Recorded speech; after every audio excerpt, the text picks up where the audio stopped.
Democratic Congressman Chet Hollifield, who backed Voorhees, saw the problem.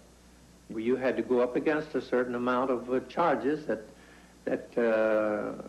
were made by extreme conservatives, questioning the patriotism of everybody that was a member of a labor union. The CIO was a particular target because at that point it was known that the CIO leadership had been infiltrated by communists. Voorhees knew that the CIO's Political Action Committee, or PAC, was too pink to be practical, and in the spring had written them a letter refusing their support. He didn't get it. But that didn't deter Richard Nixon. He wrote a letter of his own to his supporters promising to wheel out the big guns. Now, in September, in the first of 5 debates, Nixon unlimbered his big guns and hit Jerry Voorhees right between the eyes.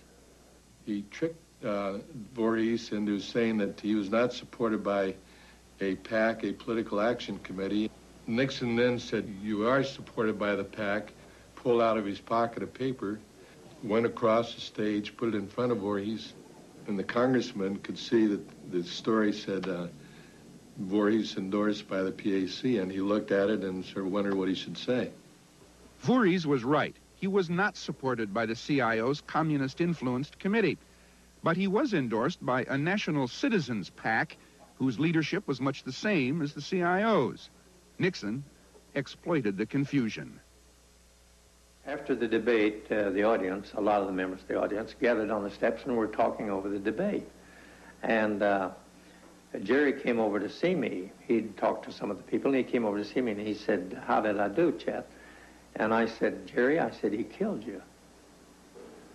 If you want to call it red baiting or whatever you want to call it, mere exposure to the fact that he had been endorsed by the communist groups didn't help Mr. Voorhees whatsoever. Voorhees was stuck in the mud and he couldn't get loose. He had repudiated communist support, but he stood by his liberal record. It was no match for the deep Republican pockets. I suppose, in all fairness, you'd have to say that the business people, the bankers and the lawyers, they were for Nixon. And things like human rights and things of that kind were not important those days. Certainly no campaigns that I knew of at that time was as dirty as that campaign, and as cleverly hurtful to the opponent. It was a kind of a unique campaign. Richard Nixon won nearly 57% of the vote. He had found his way. After 14 years, the Democrats were no longer the power in the House and the Senate, and nobody was more surprised than the Republicans, who didn't expect to win quite that big. But they adjusted. Come back to the fall of 1946 and where it landed.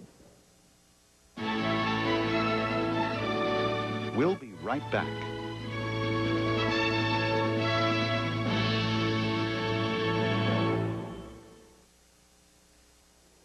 Welcome back to our world. Let's play What If. What if Jerry Voorhees had beaten Richard Nixon? What if Dr. Spock had never written his book? What if Pesky had thrown Slaughter out at the plate?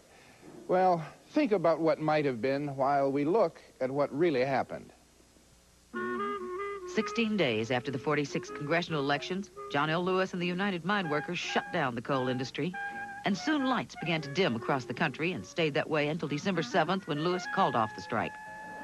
In 1987, America does not run on coal. The United Mine Workers has about half the membership it had in 46, and about a quarter of those are out of work. One communist among the... In 1950, Senator Joe McCarthy went hunting for communists in the government. He never found any, but he ruined many careers in the process. He was condemned by the Senate in 1954 and died disgraced in 1957. Richard Nixon and John Kennedy met in presidential debates of 1960. Kennedy won the election, but in 1968, Nixon triumphed and became president.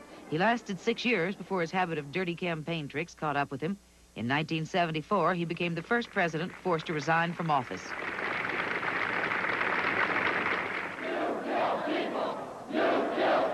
A lot of the first generation of Spock babies grew up to protest the Vietnam War. or fight in it, Dr. Spock himself often led the protests. And he is still on the barricades at 83. Last January, he was among more than 100 people arrested at an anti-nuclear protest in Florida. The prosecution of war criminals, started at Nuremberg, has not ended. In 1987, the U.S. returned Karl Linus to the Soviet Union, where he was convicted of war crimes. And Klaus Barbie, the butcher of Lyon, will stand trial in France. Werner von Braun and his V-2s have been succeeded by nuclear missiles and by the American space program. If it's now possible to kill from anywhere on Earth, it's also possible to explore beyond the Earth and to discover and to wonder at the works of man. Outside Philadelphia, Bryn Gwelet, a post-war experiment in cooperative living, still survives. In 1987, nearly 75 families lived there. But co-op, to most of us, has come to mean an undersized, overpriced, big city apartment. The Best Years of Our Lives won 8 Academy Awards, including Harold Russell's for Best Supporting Actor. This year, Marlee Matlin won for Best Actress for Children of a Lesser God. I tried to call your mother. She cannot hear. Like Harold Russell, she works and inspires. Come on, wait, like I can't. A critical error by Bill Buckner of the Boston Red Sox made him the Johnny Pesky of the 1986 World Series. The Mets won, and once again, October's victory belonged to the other guys. All the Sox could do was stand there and adjust to the period at the end of the sentence. Well, there it is the way it was in the fall of 1946. By the time I got to college the next year, the veterans were part of the fabric. And I can guarantee you that one runny-nosed teenager learned as much from them as he did from his classes. The vets had no patience with nonsense like hazing or the history of weaving. You didn't find many in the glee club. They worked hard, they played hard, and they had a sense of balance. And they helped colleges maintain a sense of balance, as would the Korean vets and the Vietnam vets in years to come. The GI Bill has helped a lot of people besides the guys who draw the checks. And some of us didn't have to fight a war to get it. There were moral questions raised by the trial at Nuremberg in 1946 that bear raising again in 1987. None of them has to do with whether what Hitler and his Nazis did was anything other than wrong. Horribly and forever wrong.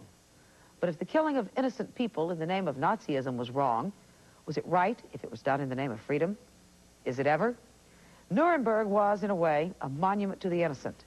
There is another, and on it are these words: rest in peace. The mistake shall not be repeated. That monument is in Hiroshima. And so it goes.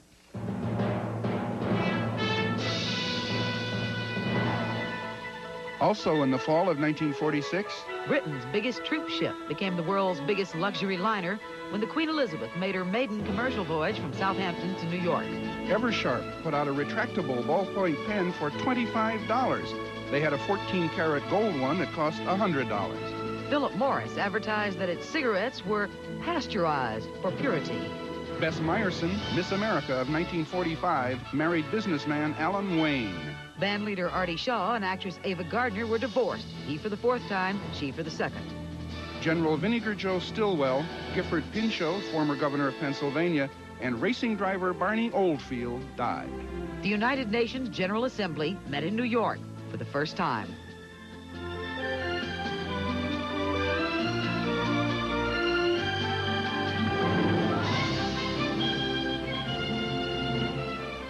For a transcript of this broadcast, send $3 to Our World Transcripts, 2 John Street, New York, New York, 10038. For the Our World Viewer Guide, write to Community Relations, ABC, 1330 Avenue of the Americas, New York, New York, 10019.